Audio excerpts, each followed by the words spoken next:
পরিস্থিতি আমি দেখি নাই যে পানির যে জোয়ার, পানির যে ঢল যেভাবে নামছে, এটা কোনো স্বাভাবিক বৃষ্টি প্রাকৃতিক দুর্যোগের পানি না।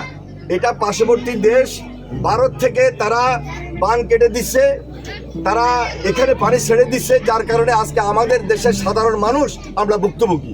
আমরা তীব্র প্রতিবাদ জানাই ভারত সরকারকে। আমরা জানাতে চাই, বলতে চাই যে আপনারা, আমার মনে হয় শত্রুতামূলকভাবে আমাদের দেশের মানুষের উপর এই অত্যাচার নির্যাতনে নেমেছে।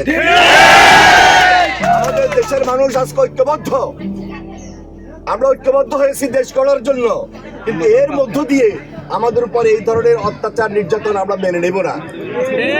আমরা সাধারণ মানুষকে ঐক্যবদ্ধ রাখবো, আরেকদিকে সাধারণ মানুষের পাশে প্রাণ সহায়তা নিয়ে যাচ্ছি। মানুষকে বাঁচিয়ে রাখতে হবে, মানুষ বাঁচবে দেশ বাঁচবে, এটা আমাদের স্লোগান, খালেদা জিয়ার স্লোগান। ইনশাল্লাহ আমরা সবাইকে নিয়ে আমরা এই দেশটাকে গড়বো, ঐক্যবদ্ধভাবে গড়বো। এই সরকারকে আমরা সহযোগিতা করবো।